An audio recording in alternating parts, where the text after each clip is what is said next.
Welcome back to our channel cinema Chumma. ఈ వారంలో trailers and teasers మీద ఒక లుక్ వేద్దామా. సుబ్రహ్మణ్యం మూవీ నుంచి గ్లిమ్స్ అయితే రిలీజ్ చేశారు. ఈ మూవీలో బీజిఎం వింటే చాలా బాగుంది. మ్యూజిక్ డైరెక్టర్ ఎవరా అని చూస్తే రవి బసూర్ గారు. అదే అండి KGF 1 and 2 and Salaar music డైరెక్టరే. ఈ మూవీకి కూడా మ్యూజిక్ ఇస్తున్నారు. అండ్ రవిశంకర్ గారు డైరెక్టర్. రవిశంకర్ గారు అంటే డబ్బింగ్ చెప్పే రవిశంకర్ గారు. సాయి కుమార్ గారు వాళ్ళ తమ్ముడు. తన డైరెక్షన్ లో తన కొడుకుని ఇంట్రడ్యూస్ చేస్తున్నారు.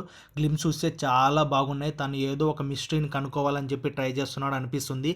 ఇలాంటి మూవీస్ చాలా బాగుంటాయి. ఎందుకంటే మనం ఏదో కనుక్కోవాలన్నప్పుడు దానిలో వచ్చే అడ్డంకులన్నీ సాల్వ్ చేసుకుంటూ వెళ్ళేటప్పుడు మనలో ఒక టెన్షన్ అనేది ఉంటుంది. నెక్స్ట్ ఏమైతుందా అని. ఇలాంటి మూవీస్ చాలా బాగా హిట్ అవుతాయి. Like Karthikeya 1 and 2. ఈ మూవీ కూడా చాలా బాగుంటుంది అనిపిస్తుంది నాకు. గొర్రె పురాణం మూవీ ట్రైలర్ చూసినప్పుడు నాకైతే చాలా కొత్త కాన్సెప్ట్ అనిపించింది. ఈ మూవీలో హీరో వచ్చేసి సుహాస్ గారు. సుహాస్ గారు కొత్త కాన్సెప్ట్ అంటే ముందుంటారు. అసలు మూవీ కాన్సెప్ట్ ఏంట్రా అంటే ఒక ఊర్లో ముస్లిమ్స్ కి హిందూస్ కి గొడవ పెట్టిందని గొర్రెని జైల్లోకి వేస్తారు. ఆ జైల్లో సుహాస్ గారు అండ్ గొర్రె ఫ్రెండ్స్ అవుతారు. అసలు సుహాస్ గారు జైల్లోకి ఎందుకు వచ్చారు, అసలు గొర్రె కథ ఏంది, మూవీలో దాన్ని సోషల్ మీడియాలో ట్రెండ్ చేయడం, కోర్ట్ సీన్స్ చాలా ఇంట్రెస్టింగ్ అండ్ ఫన్నీగా కూడా ఉంది. మూవీ ట్రైలర్ లో గొర్రెకి డబ్బింగ్ చెప్పింది తరుణ్ భాస్కర్ గారు అనిపిస్తుంది. ఈ మూవీ అయితే సెప్టెంబర్ 20th రిలీజ్ చేస్తారంట థియేటర్స్ లో. సారే మూవీ టీజర్ అయితే వచ్చింది. ఈ మూవీ ప్రొడ్యూసర్ వచ్చేసి RGV గారు. ఈ మూవీ అయితే సైకలాజికల్ థ్రిల్లర్ జోనర్ లో ఉంటుందంట. ఈ మూవీ డైరెక్టర్ వచ్చేసి గిరికృష్ణ కమల్. RGV గారు ప్రొడ్యూసర్ అయితే కథలో అండ్ షూటింగ్ లో కూడా ఇన్వాల్వ్మెంట్ ఉంటుంది. మూవీ టీజర్ లో చూస్తే హీరోయిన్ చూపించడం చాలా బాగుంది అండ్ సైకోగా యాక్ట్ చేసిన అతను కూడా చాలా బాగా యాక్ట్ చేశారు.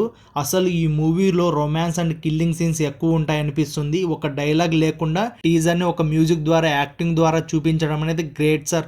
RGV గారు మీరు తోపండి. ఈ మూవీ సెప్టెంబర్ 27th రిలీజ్ చేస్తారంట. Ram Nagar Bunny movie teaser. ఈ మూవీ టీజర్ చూడాలి అంటే యాటిట్యూడ్ తెలిసిండాలి, లేదా మీకు యాటిట్యూడ్ స్టార్ అయినా తెలిసిండాలి. ఎందుకంటే ఈ మూవీలో హీరోయిన్ యాటిట్యూడ్ స్టార్ గురించి అయినా తెలిసిండాలి. హీరోలో మెగాస్టార్ అయిన ప్రభాకర్ గారి అబ్బాయిని హీరోగా ఇంట్రడ్యూస్ చేస్తున్నారు. ప్రభాకర్ గారు ఈ మూవీకి ప్రొడ్యూసర్ కూడా. రామ్ నగర్ బన్నీ ఈ మూవీలో కామెడీ అండ్ కాలేజ్ లైఫ్ గురించి ఉంటుంది. మెయిన్ గా హీరో మీద కాన్సెప్ట్ ఉంటుంది అనిపిస్తుంది. తను డిఫరెంట్ లవ్ స్టోరీస్ చూసిన వెంటనే లవ్ చేయడం అలా అన్నమాట. లాస్ట్ కి ఎవరిని పెళ్లి చేసుకున్నాడని మూవీ. ఏ మూవీ కన్నా వెళ్ళాలంటే హీరోయిన్ గానీ, స్టోరీ గానీ, ఆర్ స్క్రీన్ ప్లే గానీ ఇలాంటివి చూసి పోతారేమో. కానీ ఈ మూవీకి యాటిట్యూడ్ స్టార్ అని చూసి పోతారనిపిస్తుంది నాకైతే. ఈ మూవీని October 4th రిలీజ్ చేస్తారు in theatres. Leela Vinodam movie నుంచి షణ్ముఖ్ బర్త్డే సందర్భంగా టీజర్ అయితే రిలీజ్ చేశారు. టీజర్ చూసినప్పుడు ఇట్స్ ఓకేగా అనిపించింది. ఎందుకంటే షన్ను ఎప్పుడులాగానే ఒక gang of friends and love స్టోరీతోనే వస్తున్నాడు. కానీ ఈ మూవీలో లుక్స్ అయితే చాలా డిఫరెంట్ గా ఉన్నాయి అండ్ స్టోరీ కూడా ఏదో ట్విస్ట్ ఉన్నట్లు అనిపిస్తుంది. ఈ మూవీ అయితే OTT లో ఈటీవీ విన్ లో రిలీజ్ అవుతుంది. డేట్ ఎప్పుడు అనౌన్స్ చేయలేదు కానీ కమింగ్ సూన్ అన్నారు. నేను ఈ లిస్ట్ లో ఏదైనా మూవీ మిస్ అయింటే మీరు మాత్రం కామెంట్స్ లో మిస్ చేయకండి. Don't forget to like, share. అలాగే మన ఛానల్ ని సబ్స్క్రైబ్ చేసుకోండి గైస్.